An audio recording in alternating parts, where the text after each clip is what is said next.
Hey guys, how's it going? I hope that everyone is having a great start to their week, and if you're not, I definitely hope that it gets better for you. Maybe I can help provide some distraction or help you procrastinate a little. I myself am a professional procrastinator, so I've got you. I feel like I haven't been able to pop in and be like, hey guys, what's up? And connect with you guys, but I suppose that's just the nature of podcasts. You have to hear me talk on, and I don't really get to hear you in real time. I do love when I see your stories and feedback pop up in my messages, though, so feel free to keep sending your stories and comments my way on any of the Cryptids and Cases social media. I will say that as for right now, I'm mostly active on my Facebook page. It's just sort of my main hub for everything, and it's just easy to manage things from there. Now, a few of you have messaged me about cases that you've come across and feel should be shared. I've looked into all of the ones that you've sent, and I really want to share them on this podcast.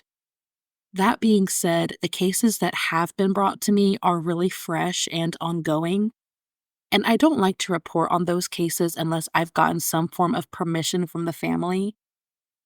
It's just a respect thing that I try to abide by, and I don't want to heckle and harass anyone to get someone's story out there during their time of stress or grieving, so I only reach out once. I don't know, I think I'd feel some type of way if my family member was missing or had been involved in some sort of foul play, and then I heard some random podcast who doesn't know me diving into the story of my loved one. Maybe that's just me. I'm sure a lot of podcasts out there don't do that, and that's okay. But if I haven't received permission and the case is new and or loved ones haven't come forward expressing their desire to have their story heard and shared, I try to press pause before I go forward. Fingers crossed they'll get back to me though, because if that's their wish, I do want to help get these stories out there to others. I mean, who knows what more of the public being aware could do for a case, you know what I mean? Especially if there's little leads or they're being stumped as well.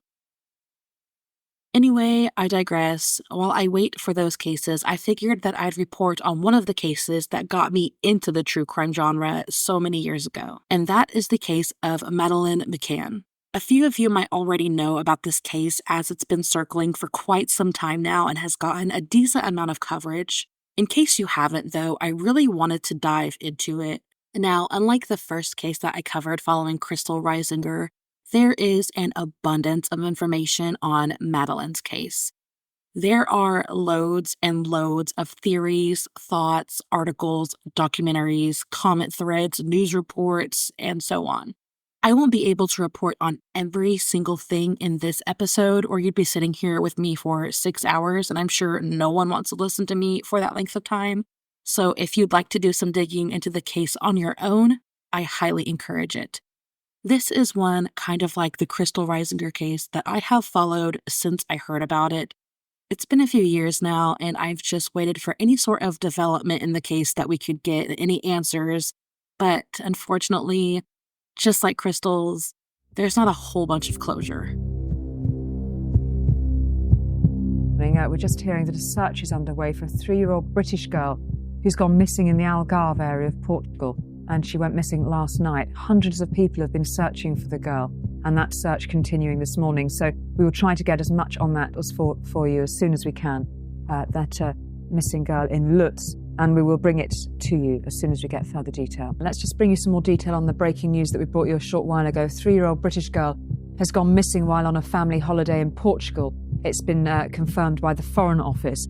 Some more detail on this for you now. The Portuguese police are investigating the disappearance from a holiday complex in Praia da Luz in the western Algarve. I think we've got a map we can show you there. The Foreign Office spokesman has said that he understood the girl's parents had gone to have dinner once their children were asleep last night, but returned to check on them only to find that the little girl had gone missing. And they reported the little girl's disappearance straight away, and they are being given consular assistance in Portugal, but no word on to where this little girl has gone, and considerable efforts being made indeed to try to track down at extraordinary difficult time for her parents. We can speak now to Dan Mason, who's a journalist who works in that area. Dan, thanks for joining us on Sky News Sunrise this morning. What are the details that you've gleaned so far? Hi there. All I basically know is that the child was obviously staying at a Mark Warner establishment and was reported missing around 2 p.m. last night. She's 3 years old, answers to the name of Madeleine or Maddie, fair hair, and the most of the people within the area were searching through to about 4 o'clock in the morning yesterday, and obviously through hedges and down the beach, etc. To no avail, and I've just been down this morning to the club again to see if there's any more news, and the situation is basically the same. So I don't know the family personally. I was just basically heard via word of mouth that this was happening.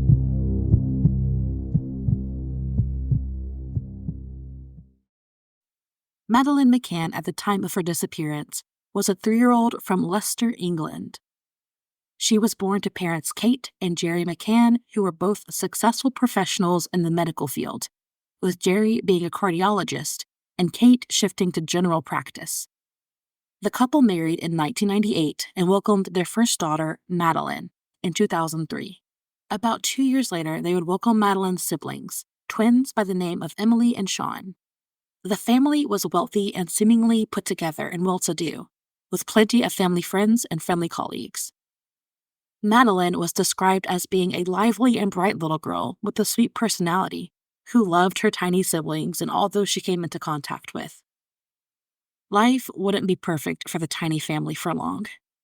On Sunday, April 28th, in 2007, the McCann family arrived in Praia da Luz, Portugal, for a family vacation with 7 other family friends and their children.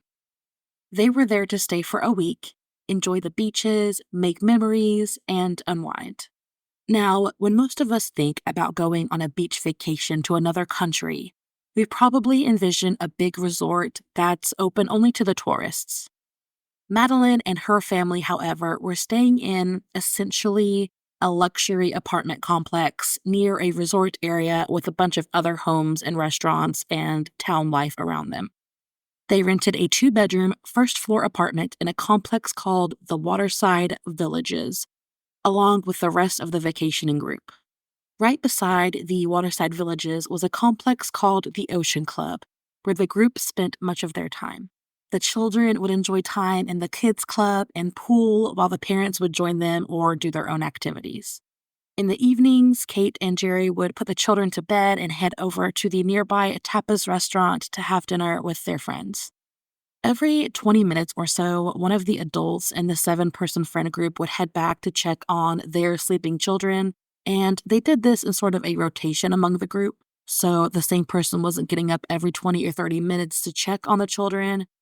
Now, I think that this is a little crazy. I'm not a parent or anything, so take what I have to say with a grain of salt, but I can't imagine leaving my 3 children under the age of 3 alone in an apartment while I go out and have dinner with my friends. I don't care if I'm on vacation. I don't care if I come back every 20 or 30 minutes to check on them. I don't care if the restaurant is close. If I'm staying somewhere away from home, or honestly, even if I am home, I just don't think I could leave the building where my small children are sleeping and go have dinner. Maybe that's just me, no disrespect to the parents. Maybe things were different in 2007, but I just couldn't do that. And also, from my research, it seemed to me like Kate and Jerry were not going back every 20 to 30 minutes. But in that increment, a certain individual from their friend group would go check on their own children, and then someone else would go 30 minutes later and check on their children. So I'm just not sure how efficient that is with your own kids, but that's just me. Anyway, back to the story. Tuesday, May 3rd rolled around, and this was day number 5 of the family's vacation. That morning, the family woke up and had breakfast. Over breakfast, Kate recounts that Madeleine had asked her parents why they were gone when she and her little brother Sean were crying during the night.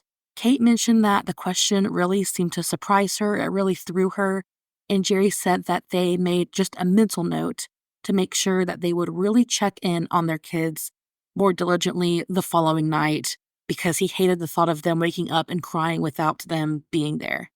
I don't know, I think that would gut me. I definitely wouldn't have gone out to dinner that night. I wouldn't have been able to bear the thought of my child crying out for me and being met with no response. I mean, how scary must that be for a little child who isn't in their normal setting and can't find their parent? I thought it was interesting that the parents just sort of made a mental note to check in more rather than being like, oh crap, we messed up. We should definitely stay home tonight. I don't know, weird reaction in my opinion, but whatever. Around 10 a.m., Kate and Jerry took Madeleine and twins Sean and Emily to the kids club that they had made a routine of bringing them to. At 12:30, Kate and Jerry picked the children up from the kids club and brought them back to the apartment for lunch. After lunch, they enjoyed the pool for a few hours as a family, and at 2:29 p.m., the last known photo of Madeleine is taken as she is sitting by the pool with Jerry and one of her siblings. I will include that last photo in my posts to social media when I announce that this episode is live. It's really unfortunate and a little chilling to look at that image and know that she was never photographed by her parents again, and that photo is the last thing that we have of her to look back on before she disappeared. She just seemed so happy and bubbly sitting there with her father and her sibling in her little sun hat, and it just really pulls at my heart. At 3:30, Jerry and Kate gathered the children and brought them back to the kids club, and then the couple went off to go do their own thing. Kate swung by the kids club at 6 p.m. and picked up the children and brought them back to the apartment for dinner. While Kate did this, Jerry had another tennis lesson that he was attending. Around 7:30 or so, Jerry made his way back to the apartment after his lesson and helped get the kids ready for bed. The couple then started to get ready for dinner, and at around 8:30, they left the apartment to meet up once more with their friend group for dinner at the tapas bar at the other side of the pool from the apartments. Now, this was the same tapas bar that they had met their friends at every single night on their vacation, and all of their friends would leave their kids asleep in the apartments like Kate and Jerry did. Reportedly, none of them found this to be an issue because the children were sleeping, and as we mentioned, one of the adults would check in on their children at 20-minute intervals. Again, that rationalization is just weird to me, but to each their own. Couldn't be me. To make matters worse, in my opinion, they reportedly left the sliding glass door open in order to make checking on the children easier. Again, this was in a foreign country, in unfamiliar settings to the children, who were unattended. Keep in mind, again, that this wasn't some sort of resort that's closed off to the general public. They had rented this apartment on the ground floor right alongside a road where plenty of locals and other tourists lived and visited and walked around. Anyone could have walked up in that apartment and had access to the children, especially considering the group had developed a routine of meeting at a specific time at this restaurant and returning in specific intervals. Anyone that had been observing hard enough would have probably been able to pick up on that schedule and routine and know the prime moment to walk into that apartment, and if they observed enough, could probably also note that the sliding glass door was unlocked. I don't know, does anyone else have these thoughts when you're in a regular routine? I had my own worries when I would leave the house every morning before the sun came up at the same time, Monday through Friday. It just always kind of lingered in my mind that if somebody was just watching or someone had a similar schedule, they just would know my schedule. I don't know, maybe I'm paranoid, but that definitely dawned on me a few times. I couldn't imagine that not dawning on me when I had 3 small children in a different country. Another big oopsie that made me want to dive my face into my desk was the table that the group would sit at. Each night at 8:30, they had reservations for this tapas bar, and each night that they went for dinner, they requested the exact same table. Now, this was because the table faced the apartments and they could see the apartment building from where they sat. However, they gave this reasoning to all of these servers that they came across. They told the servers and staff each night that they needed that specific table because their children were back at the apartment sleeping and they could see the apartments from that table. This choice has come under scrutiny a lot, and I don't blame the public for doing so. You're telling strangers that there are children left unattended in a building.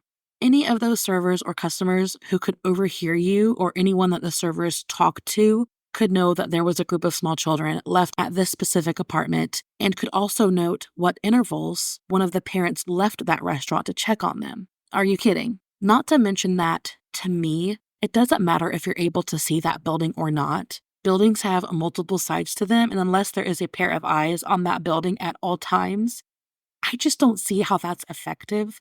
They were drinking and socializing with their friends, so I just highly doubt someone was keeping an eye on that building every moment that they were at that tapas bar. When you look at an overhead image of the tapas bar, the apartments, and the pool between them, you can even actually see that the McCann's apartment doesn't even face the bar. You can't see their door from the bar. You can only see the opposite side of the building. I will try to post a sky view of the bar, pool, and the apartment so you can kind of get what I'm talking about, but I just don't get it. Ironically, Jerry McCann insists that dining at the tapas bar was like dining in his backyard garden while the kids slept inside his house. When it comes to the ridicule, he has been reported explaining that everyone has left their children unattended while they slept, such as hanging out downstairs while your children are sleeping upstairs. I think after we've mentioned the various dangers and circumstances, most of us can probably disagree with that and see the long list of differences. In fact, in my opinion, every time that leaving their children unattended is mentioned, Kate and Jerry get very defensive and seem to downplay and minimize the situation and exaggerate how close they were to the apartments and how safe it was. Again, in my opinion, they seem to make excuses more than taking actual accountability. Anyway, back to the timeline. We established that they had their usual reservation at the tapas bar at 8:30. At 8:55, Matthew Oldfield, one of the other members of the group vacationing with the McCanns, goes back to the apartment to check on his children. At 9:05, Jerry goes back to check on his kids and notices that all three of them are still fast asleep. He did, however, recall that the door seemed to be open wider than they usually left it. They had been leaving the bedroom door open just enough for some light from the hallway to lead into the room, so that way, if a child did wake up, they weren't in complete darkness. He mentions that the door was far from being cracked open like they kept it, and said that he checked the kids' room and gave one last look at Madeleine before he returned to the tapas bar. On his way back to the bar, Jerry stops and sees a new friend that he has made on vacation. At 9:10, Jane Tanner, another member of the party, mentioned that she passed Jerry and his friend on her way to check on her own kids. Now, Jerry mentioned that he never saw her, which I found a little odd because she would have had to walk from the bar around the pool and around the front of the building all along a sidewalk to get where she was going. I'm not sure how he missed seeing her on the sidewalk unless they were just that engrossed in conversation. She said that as she was walking, she saw a man walking perpendicular to her across from her, carrying a small sleeping child who seemed to be blonde with pajamas on. She recalled finding it odd that the child didn't have any socks or shoes on. Jane eventually reports that the man didn't seem to be a tourist because he wasn't dressed in the way that a tourist would dress, whatever that means, and says that he appeared to potentially be Mediterranean. At 9:30, it was Kate's turn to check on the children, but she did not. Two other men in the group were about to get up to check on their children, and so one of them, Matthew, offered to check on Kate and Jerry's kids as well as his own because they were in the apartment next door. Kate had no issue with that. She said, "Go ahead, check on my kids for me." And she stayed at the tapas bar and continued to visit with her friends and eat and drink. Matthew recounts that he dropped by the McCann's apartment and checked in on the kids in their room. It says that he saw the twins, Sean and Emily, but said that he doesn't think that he recalls seeing Madeleine. He said that instead he just made the assumption that she was there. I don't know why that wouldn't have raised a red flag. The moment that not all three children are accounted for, I would have been searching the apartment and making calls. Whatever the case, when he returns, he says that everything is quiet and the dinner proceeds. Now, if you ask me, I don't even know if he actually looked in on the kids. That's just my speculation. It just seems so strange to me. I don't get it, but that's also not the only strange thing here, so maybe I shouldn't be surprised. At around 10 p.m., Kate goes back to check on the kids. This is the first time that night that she had checked on her kids in the hour and a half that they were at the bar, and her husband, Jerry, had only checked that one time. Just as Jerry and Matthew did, Kate goes through the unlocked sliding door and heads to the children's bedroom. Just as Jerry mentioned, Kate says that she recalls seeing the bedroom door open a lot more than just the crack that they usually left it. She said that when she went to reach for the door to open it, a gust of wind slammed the door shut. She said that she was surprised by this because they had been sure to leave all of the windows locked and closed, which I don't see how that matters when the whole sliding glass door was left unlocked. When she opened the door, she noticed that the window in the bedroom was open. Now, immediately she panicked and she grew worried and noted that Madeleine was not in the room. From here, she then leaves the apartment, leaves her twins, and runs back to the tapas bar to let everyone know that Madeleine has been taken. She doesn't say that she is missing or gone, mind you. She says, quote, "They've taken her." She went right to the assumption that somebody had taken Madeleine rather than the possibility that the girl had wandered off and left through the unlocked glass door. She also reportedly hadn't checked any of the other rooms in the house or the bathroom or the perimeter of the apartment or surrounding buildings. She popped in, saw that she wasn't in the room, saw the open window, left her other children, and ran to the bar to tell her friends. Now, if she genuinely thought that somebody had taken Madeleine, why on earth would she leave her two small toddlers behind? That really blows my mind. I don't know if she was just panicked and not thinking straight, but that part really struck me as strange. I know that she's not winning any Parent of the Year awards after leaving her children unattended at night in a foreign country for prolonged periods of time with an unlocked door, but I mean, come on. At this point, we are just adding cherry after cherry onto this messy cake. So that pretty much closes out the recount of what happened according to the 9 adults in the group who were at the tapas bar. Take it as you want, speculate, wonder if it's true and if every detail is correct. I know that I sure have. Unfortunately, we don't have proof that this timeline is completely right and unflawed. We just have the words of Jerry and Kate with some input here and there from their friends that were involved. One thing I don't get is that the family had plenty of money. They were wealthy. They were both doctors. I don't get why they didn't hire a nanny or someone trustworthy to watch the kids while they were out. After it was revealed that Madeleine had gone missing, the group immediately gets up and begins to search for her. They're walking around and calling her name in hopes that maybe she had just gotten lost and would hear them. Kate and Jerry called the police as well as some of their family members to tell them what's going on. They told the same story to all of their friends, claiming that the window had been jimmied open and that Madeleine had been abducted out of the window. Not the door that they left unlocked, of course. I thought that was interesting that they said that a window had been pried open and did not mention the whole unlocked door that they left behind. Pretty easy way to remove the blame from themselves if a perpetrator jimmied open a window and stole Madeleine, rather than waltzing through the sliding door. Even more strange, the police took pictures of the window and examined it, and they reported that it didn't seem to be tampered with at all, nor was it a window that could have been easily opened from the outside. It also had shutters. It would have had to have been opened from the inside, especially considering that there was no damage done to the window at all. And when they went to fingerprint it, the only fingerprints on the window were belonging to Kate. Considering that the window seemed to be in perfect, unmarked condition, it was a little odd that Kate and Jerry had told their family that the window had been tampered with and forced open and that it had been damaged and jimmied.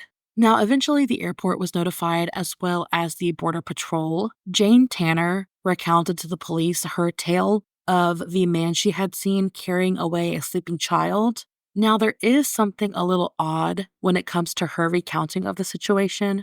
Initially, she seemed to not be totally sure of his appearance, what he looked like, what he was really wearing, and she even mentioned that she wasn't even sure that he was even carrying a child to begin with. She couldn't give a description of what he looked like or anything like that. She was pretty vague and unsure. As more time passed, though, she went from being unsure and hazy to being very, very specific about his appearance, down to what he was wearing, the shoes that he was wearing, the coat that he was wearing. She became insistent that he was carrying a child. I found it kind of odd because typically your memory gets worse over time, not the other way around, but okay. She went from having these vague recallings of the man to being able to describe in detail everything about him.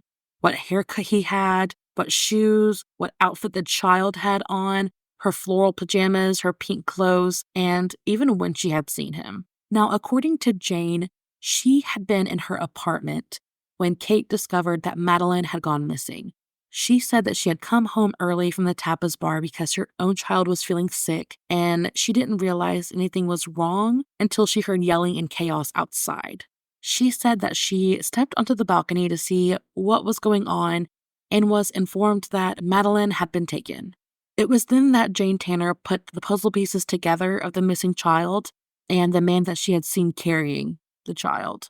According to Jane, though, she just couldn't bear telling Kate about the man that she had seen and the man that she was pretty sure had taken Madeleine. She said that she just couldn't take being the one to tell her and also just didn't want to think that it could be true, which is wild to me. If I have crucial information on the disappearance of a child, I'm going to come forth with that information. To justify her actions, she claimed that everyone at the time thought that Madeleine was just hiding, which we know isn't true because Kate had ran back to the group immediately alleging that Madeleine had been taken. I'm not sure how you can just think that everyone only thinks that she is hiding, especially with the police there. Like, huh? In my opinion, that whole thing is just very weird. Jane, really sketchy. I don't know how to explain that. Ultimately, though, this sighting did come to a less than promising conclusion. The police department were able to track it down to a British man who had been staying nearby and had photographed him wearing the exact same outfit that he was wearing the night that Jane saw him. He was indeed carrying a sleeping child, but it had been his own daughter, who had pajamas that were just as Jane described. Detective Chief Inspector Andy Redwood said they were almost certain the Tanner sighting was not related to the abduction. Though the sighting was tossed out, an Irish couple named Martin and Mary Smith mentioned that they had seen a man carrying a child on a different occasion that night. The child seemed to be blonde and have fair skin with light-colored pajamas. They reported that he seemed to appear uncomfortable while carrying the child.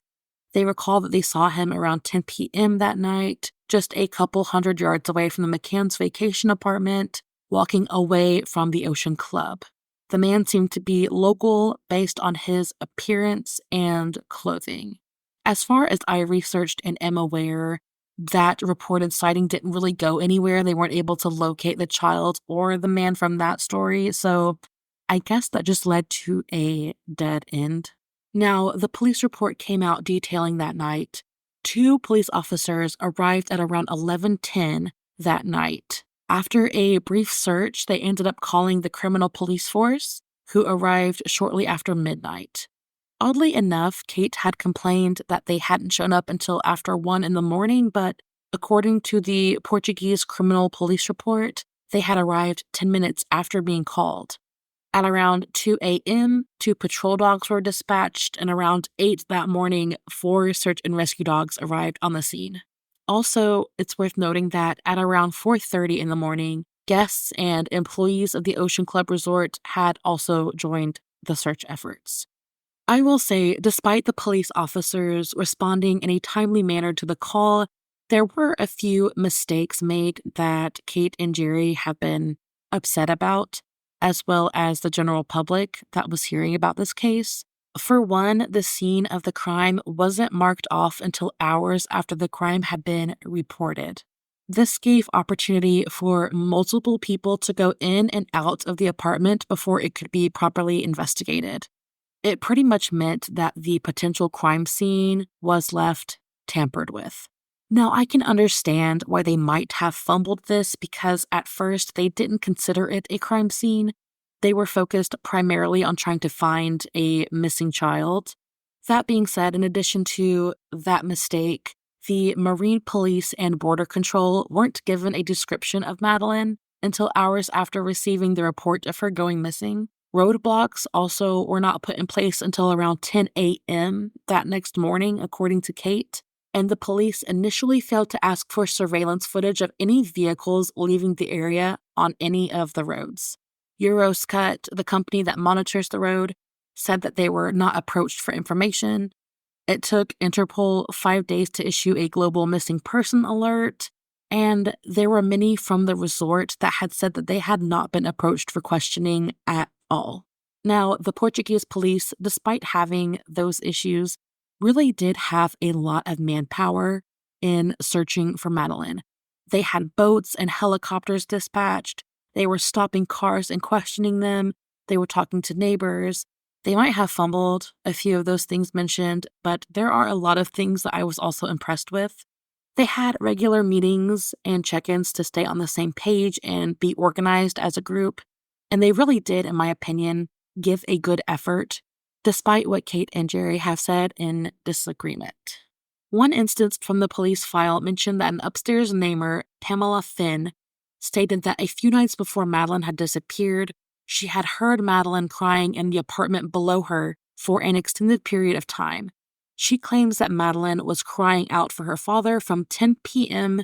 to 11:45 p.m. before she finally heard the parents come home. This really stood out to me because Kate and Jerry and their friends claimed that they were checking in on their children every 20 minutes. Yet Madeleine had been left to cry for almost 2 hours, allegedly. I don't know, that's a little strange. It does sound off a few alarm bells in my head. What about you guys, though? Do you think that they were being honest about going back so frequently, or did they only say that to make themselves seem less neglectful? I really am curious what you think, especially those of you who are parents. Either way, it seemed that any trace of what happened to Madeleine was gone, and it seemed the girl had just completely vanished. Now, I would be remiss if I didn't mention two dogs named Eddie and Keela. These dogs were sent over from England, both having a very successful history in identifying human remains. Eddie is a cadaver dog, and cadaver dogs are trained to be able to scent and locate the presence of human remains, but it doesn't end there. They're also able to detect if human remains or a deceased individual were once in a room at any point or had come into contact with an item. Keela was a blood-sniffing dog, and she was trained to be able to detect traces of human blood, even if that blood had been washed and scrubbed away. Both dogs were brought in to check out the McCann's rental vehicle and vacation apartment. Eddie alerted to a spot in Kate and Jerry's bedroom, as well as an area behind the couch. He also alerted to her stuffed toy named Cuddle Cat, which she slept with every single night and which her parents held in multiple interviews. He also alerted to a pair of Kate's pants, one of Madeleine's shirts, and one of Kate's shirts. Keela, the blood-sniffing dog, also alerted behind the couch in the living room, too. Some days later, both dogs also alerted to the rental car that the McCanns had begun to use after Madeleine's disappearance, signifying that they both detected blood and the presence of a deceased individual in the car. Jerry and Kate insisted that one of the twins had gotten a nosebleed in the car, which explained why the dogs were alerted. A DNA swab was done in the house and the car, and the results came back with a profile that matched Madeleine. Now, since it was a DNA profile that matched, it was possible that the DNA belonged to one of her twin siblings. Jerry and Kate's attitude toward the dogs had grown pretty sour at this point, and they wrote them off as being unreliable. Both were in an interview, and they were asked about what they thought of the dogs and their findings, and this is what they said.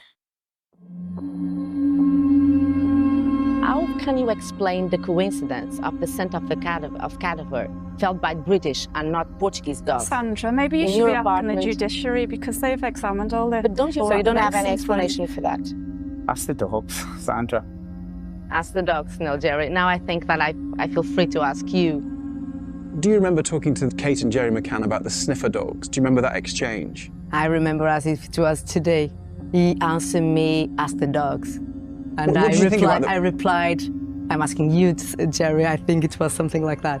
What did you make of Jerry McCann's reaction? I thought he's being arrogant. He's not understanding my point. I'm not offending him. I just want him to give me his opinion. Don't you feel free to answer me? I can tell you that we've obviously looked at evidence about cadaver dogs, and they're incredibly unreliable. unreliable. Start the dogs, yes. That's what the evidence shows. If they are tested scientifically. He just tried to fight.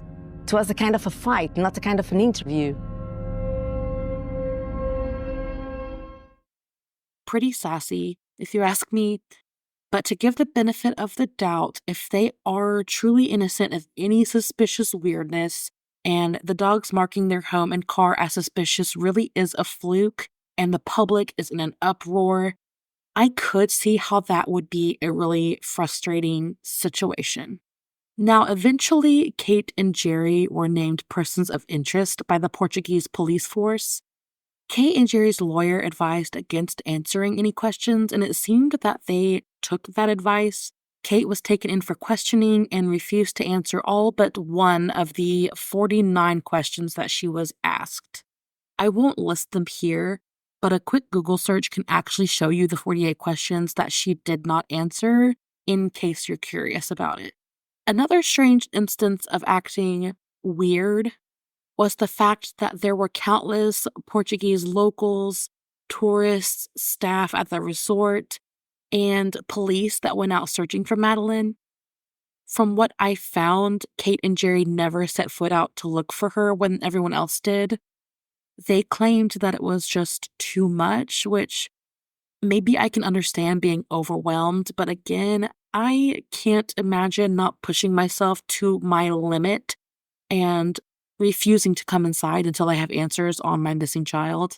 However, they also said that they were too exhausted and tired to go out and search for Madeleine, but yet her father wasn't too tired to continue going to his tennis practice, and her mother wasn't too exhausted to not go out jogging just days after her disappearance.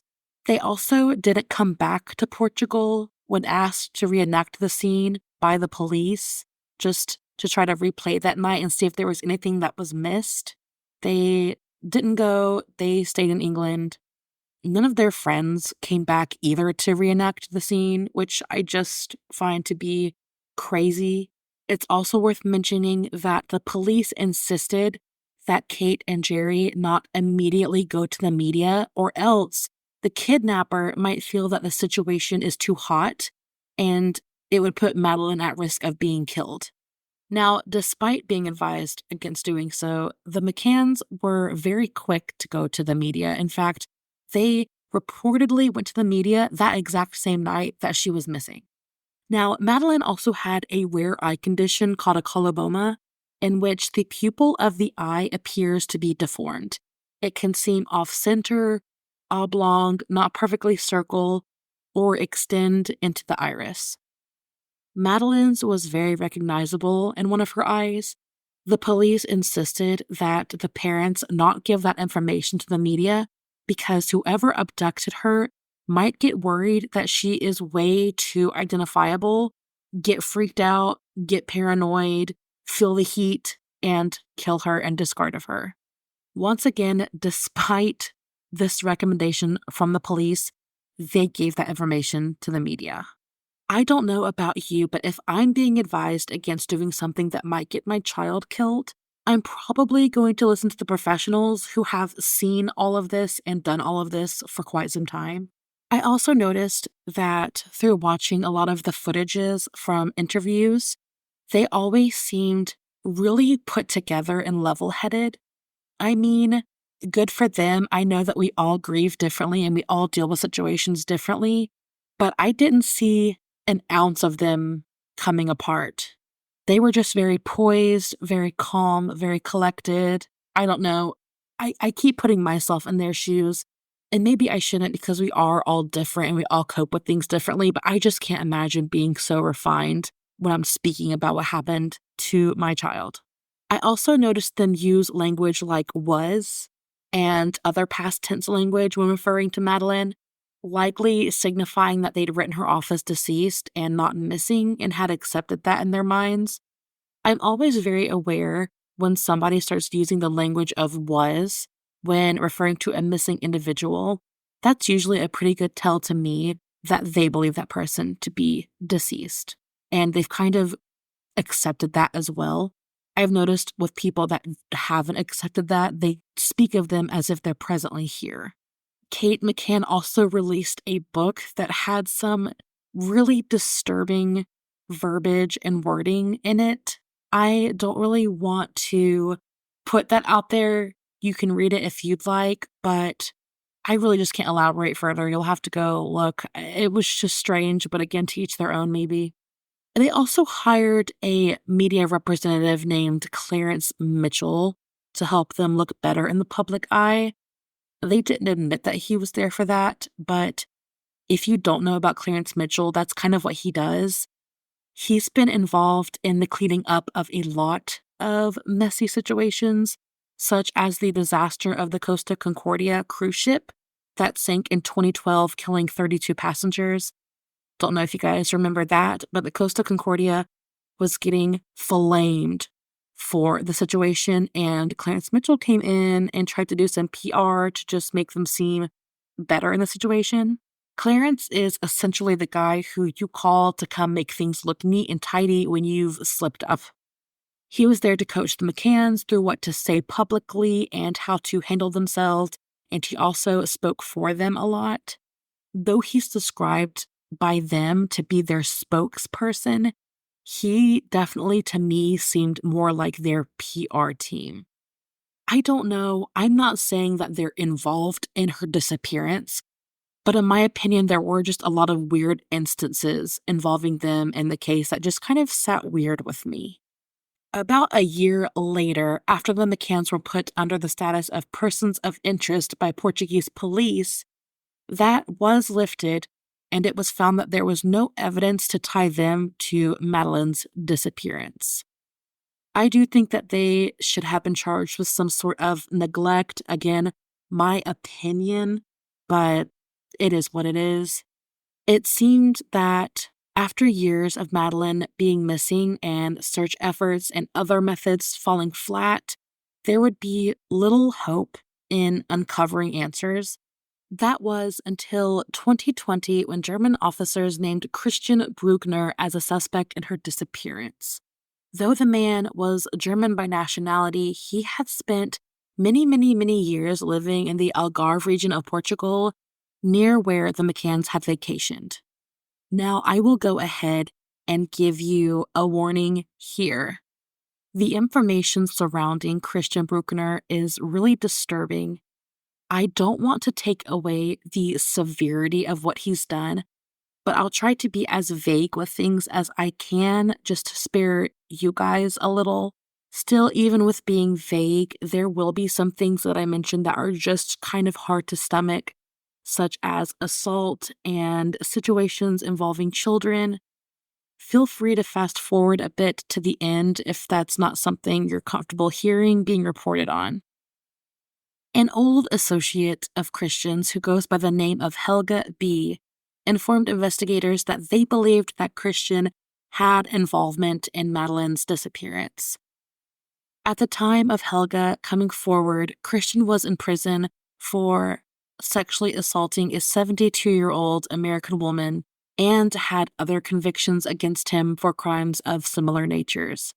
According to police records, the assault occurred at a villa close to Praia da Luz, where Madeleine's family had rented a vacation home. While Christian was in jail for his assault of this elderly woman, Helga alleges that he broke into Christian's apartment and was horrified by what he found. He said that he uncovered all sorts of cameras and videotapes. He said that he viewed some of the tapes and recounts them being one of the biggest regrets of his life. A lot of the footage depicted sexual assaults and assaults that Christian seemed to take great pride in, including the taping of the elderly woman that he was sentenced for and a recording of a 14-year-old girl. Again, I will spare you the details as far as what was in those films, but as you can imagine, it's a lot. Helga eventually reported that he didn't meet Christian until 2008, when he ran into him at a festival in Spain. Christian Bruckner asked Helga if he ever traveled to Portugal for business and was told that He couldn't make it back there due to all the police checks after a little British girl had gone missing. He recalled telling Bruckner, "I don't understand anyway how the little girl could have disappeared without a trace." Christian Bruckner then allegedly replied, saying, "She didn't even scream." It wasn't just Helga's recounting of events that led Christian Bruckner to be a suspect, though. According to The Independent, quote, Bruckner was reported to have been using a yellow and white Volkswagen T3 Westphalia camper van in and around Praia da Luz, the Algarve resort where the McCanns were holidaying at the time Madeleine vanished.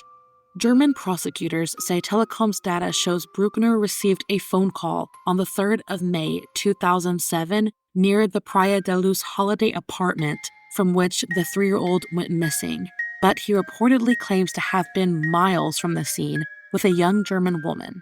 Bruckner, who has always denied any involvement in Madeleine's disappearance, insists he drove the woman, who was on holiday with her parents, to the airport in Faro for her return flight home the following day. They were stopped and photographed at a police roadblock, according to Sky News. When Portuguese police named Bruckner a formal suspect on the 21st of April last year, it was the first time that they had identified an official suspect since 2007. Close quote.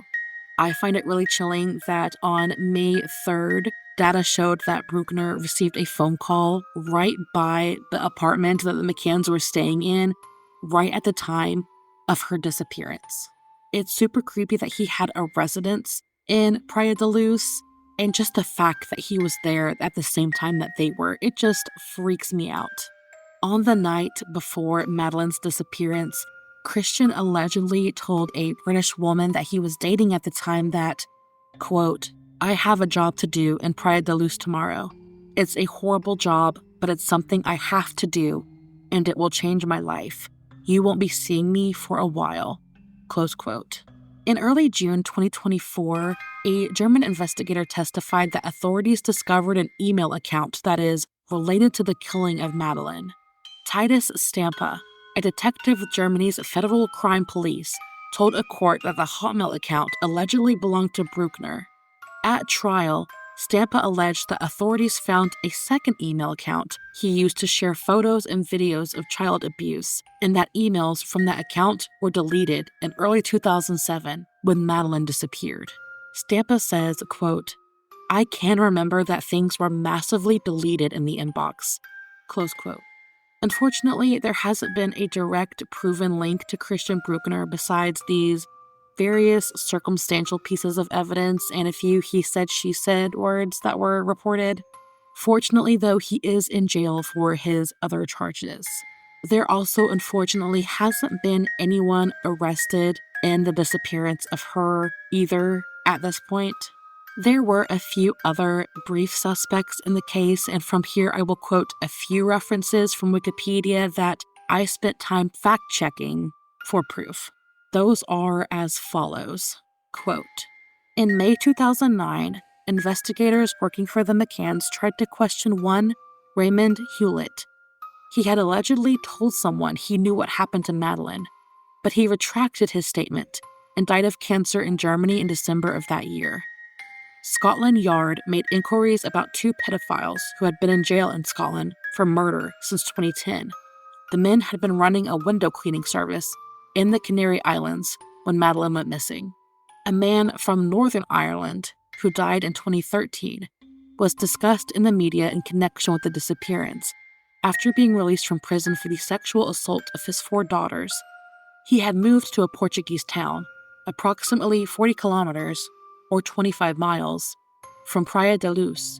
He was there when Madeleine went missing. In June 2016, Operation Grange officers interviewed an alleged victim of the deceased broadcaster Clement Freud, who was accused that year of having a history of child abuse. Freud had come home in Praia da Luz and had befriended the McCanns in July 2007, several weeks after her disappearance. Freud's family said that he had been in the UK when Madeleine went missing. Close quote. If you ask me, Freud doesn't seem to have been the person who did it since he was in England at the time of her disappearance, But for Kate and Jerry McCann to befriend a pedophile is so beyond me. When you hear of all these predators who happened to be in the area when Madeleine disappeared, it really just makes your heart sink. So many different things could have happened with seemingly so many potential individuals. For now, this case seems to be at a standstill. There was a really big search for signs of her at a reservoir in Portugal last year that I happened to be following, but so far nothing much came from that. It is really nice to see that Portugal police are still at it, as well as officers and such from England, the Scotland Yard are still looking. That does give me some hope. I also feel so bad because I just can't imagine how discouraging that must be after all of these years to still be just trying to find her and scrounging for square one. I keep scouring the internet hoping that something else will pop up, but any effort that I have seen just seems to end in more of that disappointment. So, what are your thoughts on this case? Like I mentioned earlier, I don't think that I personally believe that Kate and Jerry had any involvement in her disappearance, but it is my opinion that they were incredibly neglectful and that neglect enabled her to be taken. Through the years, I have heard more than one person come forward and claim that they are Madeleine. In fact, I think it was just last year when I was hearing on the radio on my way to work that some girl had come forward saying that she was Madeleine. I remember listening to that every single day and following for updates as they did a DNA test. Unfortunately, though, the DNA testing proved that this wasn't the case and that she wasn't Madeleine, and I just remember my heart sinking all over again. As I said before, there is so much information on this case, and I just didn't have time to cram everything into this episode. There was a lot of legal action taken, a lot of media buzzing around the stories, potential scandals, GoFundMes, oceans upon oceans of conspiracies, just a plethora of interviews. It's easy to get lost in all of it, but if you want to pick up the details that I missed, I definitely recommend going down your own rabbit hole. Bear in mind that you might be there a while. There's a lot of footage, a lot of reports, a lot of articles, but I just think it's worth it if that's something that you're curious about. I will try to do my next true crime episode on a case that has been solved to give us all a bit of a mental reset. These cold cases are just extra hard because there is no or very little closure. There is no justice or answers, and if you aren't careful, you can really spiral. I'm just waiting to hear back on reporting those cases that you guys have sent my way, but until then, I'll try to pick a case that has justice at the end and an ending that is a little bit more hopeful. I don't want to totally sleep on cold cases, though. I'm really passionate about them. I think they're so important to discuss and keep fresh. There have also been stories of people digging into cold cases to report on them and accidentally solving the case. You guys know that I mentioned in my Crystal Reisinger story, Payne Lindsay from Up and Vanished. His first season of the Up and Vanished podcast is actually him going back and visiting a cold case, and his podcast and investigation is what led to her case being reawoken and solved. Now, I'm not saying that I'm going to solve any of these cases by any means, but if there is hope out there that they can be solved, and if adding my little voice to the pot just helps to amplify cases and get more people involved in looking and searching and researching, I'm so glad to do that. If you listened to this point, thank you so much. I know I flap my jaws about being grateful and it probably gets old, but I am so grateful for all of you that take time to listen to my voice over and over again. I just find myself genuinely shocked and floored anytime that I am talking to someone and I hear them mention that they listened to one of my episodes. I always want to be like, why? I just don't get it, but gosh, I am so thankful. And if this little podcast gets anywhere one day, I want to shower those who were with me from the beginning in so much thanks when I'm able to do so. Our next episode will be a cryptid episode, so buckle in for that. It's sure to be spooky, and I can't wait to announce what it'll be on. But if you know me, you probably won't be too shocked. Here's a hint. It's my very favorite cryptid ever. I cannot wait. All right, guys, I'll love you and leave you here. Feel free to give my social media a follow and a like for easy messaging and updates. My Facebook and Instagram are Cryptids and Cases, and my X/Twitter, whatever you want to call it, is Cryptids, capital N, Cases. The only capital is the N in between Cryptids and Cases. Unfortunately, the full Cryptids and Cases username was too long, so I had to abbreviate. Also, wherever you are listening to this podcast, please, if you wouldn't mind, to give it a like, a follow, a rating, a download, whatever it is that you can do. I know each app is a little different, but all of those things help push my podcast out there to others, and it just helps so much. I actually am able to see how many people have downloaded. I can see the region that they've downloaded from, if it's North America or here and there, or wherever. I get to see that, so it's always cool to check in and just see how much support that I'm getting, and it just really motivates me. Thank you so much for listening, friends, and I will catch you on the next one. Bye, guys.